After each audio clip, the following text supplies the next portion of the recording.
जय हिंद। स्वागत सभी का एक और वीडियो में।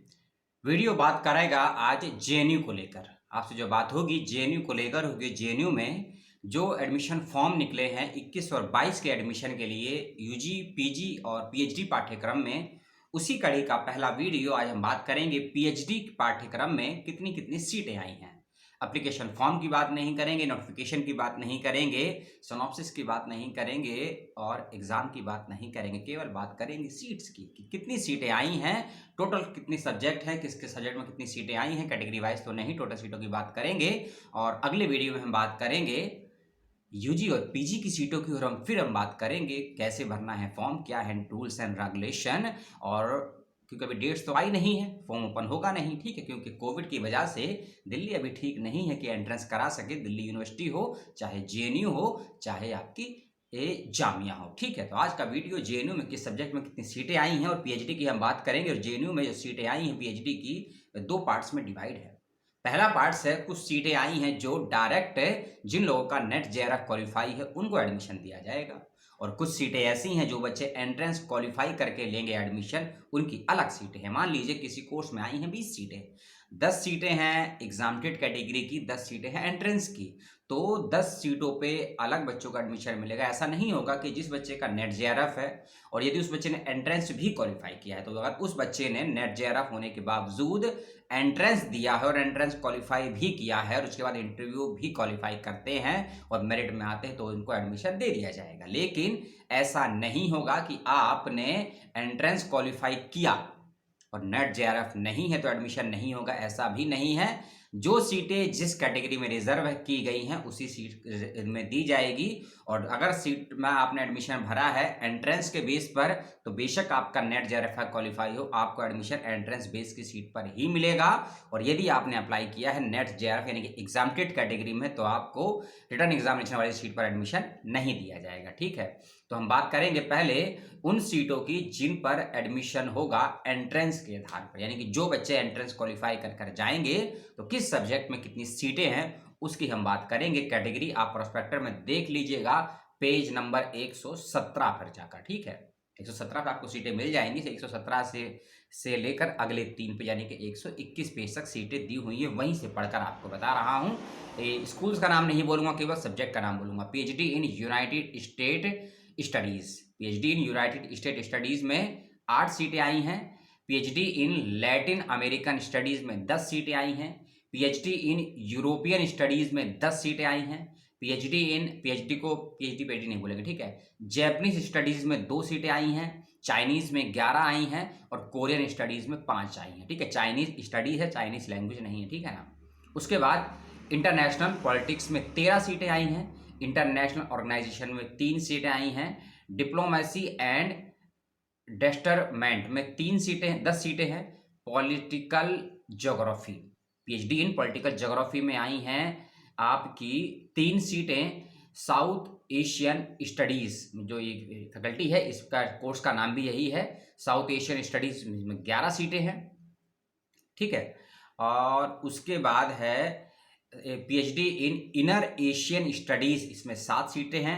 वेस्ट एशियन स्टडीज में 21 सीटें हैं। अब देखिए कंफ्यूज मत होइएगा, साउथ एशियन स्टडीज में 11 हैं, इनर एशियन स्टडीज में 7 हैं और वेस्ट एशियन स्टडीज में 21 सीटें हैं। उसके बाद है अफ्रीकन स्टडीज में 18 सीटें हैं। जितनी भी सीटें मैं आपको बता रहा हूं ये टोटल सीटें हैं। कैटेगरी आप पेपर में देख लीजिएगा प्रोस्पेक्टर में। और ये सब एंट्रेंस क्वालिफाई करके जिनका एडमिशन होगा उनकी सीटें हैं। जो एग्जामिनेटेड हैं उनकी सीटें मैं आगे बताऊंगा, ठीक है ना। उसके बाद है आपका Russian and central Asian studies में 34 सीटें हैं। पॉलिटिक्स एंड पॉलिटिकल थ्योरी में 4 सीटें आई हैं। एनर्जी स्टडीज में 1 सीट आई है। इकोनॉमिक्स स्टडीज एंड प्लानिंग में 16 सीटें हैं। एंशियंट हिस्ट्री में 4, एंशियंट हिस्ट्री में 4, मिडिवल हिस्ट्री में 11 और मॉडर्न हिस्ट्री में 3। हिस्ट्री के 3 पार्ट हैं, एंशियंट में 4, मिडिवल में 11 और मॉडर्न में 3 सीटें आई हैं, ठीक है। पॉलिटिकल स्टडीज में यानी कि पॉलिटिकल साइंस नहीं है, पॉलिटिकल स्टडीज लिखा है, 29 सीटें आई हैं, 29। उसके बाद पीएचडी इन ज्योग्राफी में 22, पीएचडी इन इकोनॉमिक्स में 9 सीटें आई हैं, ठीक है। अगला है आपका PhD in social science and health में 15, पब्लिक हेल्थ में 7, और उसके बाद सोशल सिस्टम में 14 सीटें आई हैं, एजुकेशनल स्टडीज़ में 23 सीटें आई हैं, और साइंस पॉलिसी में 8 सीटें हैं, फिलॉसफी में 11 सीटें हैं, उसके बाद सोशल एक्सक्लूसिव एंड एक्सक्लूसिव में 8 सीटें हैं, मीडिया विभाग की पीएचडी वाला, मीडिया स्टडीज़ में 8 सीटें आई हैं, ठीक है।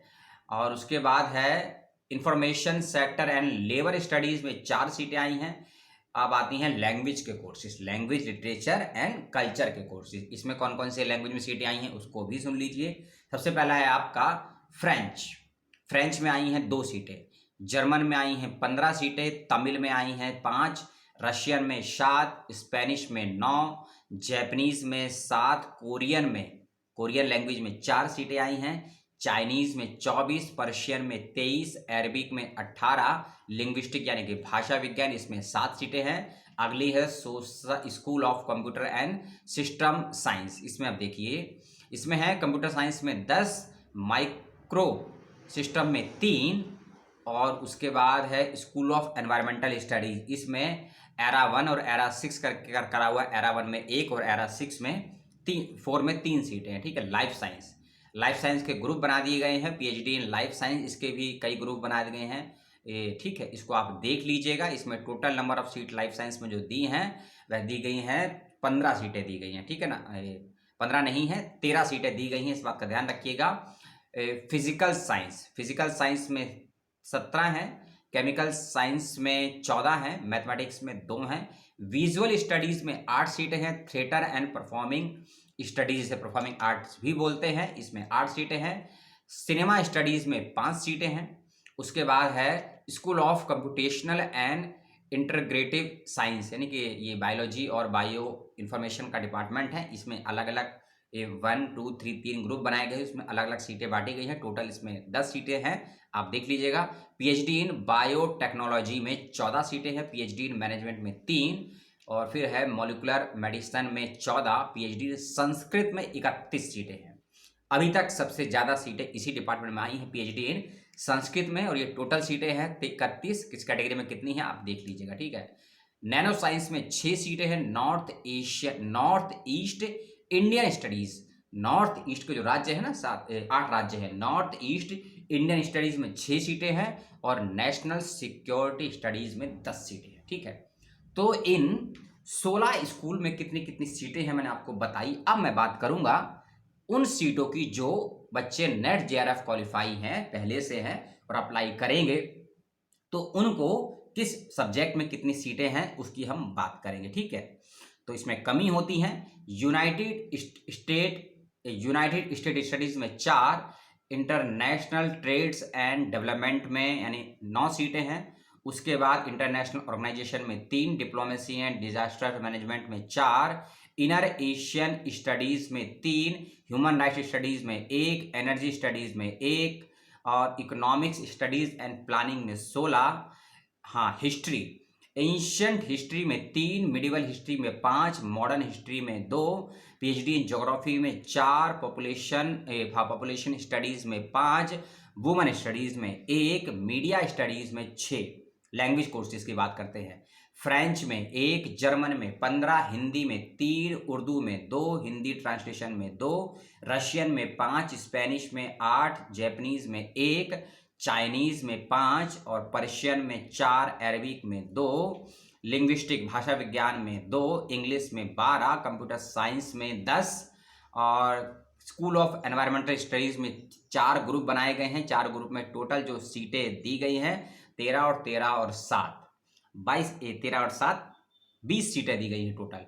लाइफ साइंस में 5 ग्रुप बनाए गए हैं, 4 ग्रुप बनाए गए हैं, ठीक है ना। और इन 4 ग्रुप में टोटल जो सीटें दी गई हैं वे 11 हैं। फिजिकल साइंस में 18, केमिकल साइंस में 16, और मैथमेटिक्स में 2। कंप्यूटेशनल बायोलॉजी एंड इंफॉर्मेशन में 3 ग्रुप बनाए गए हैं। टोटल सीटें इसमें जो दी गई हैं वह हैं 14। उसके बाद पीएचडी इन बायोटेक्नोलॉजी में 23, पीएचडी इन मैनेजमेंट में 10, मॉलिकुलर मेडिसिन में 6, लॉ एंड गवर्नेंस में 19। लॉ एंड गवर्नेंस में 19 सीटें हैं। एग्जामिनेड कैटेगरी रिटर्न को लेकर कोई सीट नहीं आई है। नैनो साइंस में 6, नॉर्थ ईस्ट इंडियन स्टडीज़ में 8, डिजास्टर स्टडीज़ में 1, डिजास्टर स्टडीज़ में रिटर्न पे कोई सीट नहीं है, एग्जामिनेटेड में 1 सीट आई है, ध्यान रखिएगा, ठीक है। कंप्यूटर साइंस एंड इंजीनियरिंग में 10, इलेक्ट्रिक्स एंड कम्युनिकेशन इंजीनियरिंग में 8, पीएचडी इन मैकेनिकल इंजीनियरिंग में 2, सिस्टम मेडिसिन में 5, ठीक है। ये सीटें इन 17 स्कूल में बताई गई हैं। 10 मिनट हो चुके हैं। अब समझिए कि पीएचडी की इन सीटों को आपने जो सुना है उसी के आधार पर एप्लीकेशन फॉर्म भरिएगा, और एक कैंडिडेट एक ही फॉर्म भरेगा। ऐसा मत करिएगा कि आपने रिटर्न का फॉर्म भी भर दिया और एग्जाम का फॉर्म भी भर गया। यदि आपका चयन दोनों में हो गया तो नुकसान आपको ही होगा, क्योंकि इंटरव्यू तो एक ही दिन होना है। तो मान लीजिए आपका सिलेक्शन रिटर्न में भी हो गया और एग्जामिनेटेड में भी आप हैं, तो इस चीज़ को मत समझिएगा कि चलो एडमिशन रिटर्न से ना से एग्जामिनेटेड हो जाए, आपका एडमिशन शायद नहीं हो पाएगा। इसीलिए एक ही फॉर्म को भरिएगा, चाहे वो अपना एग्जामिनेटेड का भरिएगा, रिटर्न का भरिएगा। इस बात का ध्यान रखिएगा, किसी भी कोर्स के लिए अप्लाई करें, चाहे पीजी कोर्स हो, चाहे यूजी कोर्स हो, और चाहे पीएचडी कोर्स हो, इस बात का ध्यान रखिएगा। सीट को लेकर कंफ्यूजन हो तो प्रोस्पेक्टर देख लीजिएगा, वीडियो को स्टॉप करके पॉज करके आराम से सुन लीजिएगा, और अगले वीडियो का वेट करिएगा। जेएनयू की हम बात करेंगे यूजी और पीजी के सीट्स की, और तीसरे पार्ट में बात करेंगे फॉर्म्स को भरने से लेकर सिनॉप्सिस को लेकर थोड़ा जेएनयू के बारे में बातचीत करेंगे, क्योंकि एक वीडियो में सभी कुछ बताना संभव नहीं होता है। और जब मैं आधे आधे घंटे के वीडियो बनाता हूँ आप देखते भी नहीं हैं, 4 मिनट 5 मिनट का वीडियो देखते हैं, चाहे एमयू का वीडियो हो, चाहे जेएनयू का वीडियो हो, चाहे बीएचयू का वीडियो, लंबे लंबे वीडियो बनाए, आधे आधे घंटे वीडियो बनाए, आप देखते नहीं हैं क्योंकि आपके पास समय नहीं है। फिर आप कमेंट करते हैं कि सर हमको नहीं मिला, उसका जवाब मैं उसी वीडियो में दे चुका होता हूँ, लेकिन दिया होता है 20 मिनट 22 मिनट के बाद, इतना आपके पास समय नहीं है। इसीलिए टुकड़ों में वीडियो को बनाऊंगा आज से ही, और आगे वाले सारे वीडियो भी। अपना और अपनों को ध्यान रखिएगा, सवाल पूछ लीजिएगा, अच्छा लगे तो लाइक, बुरा लगे तो डिसलाइक, और कोई समस्या हो तो कमेंट करके वे भी पूछ लीजिएगा। जय हिंद।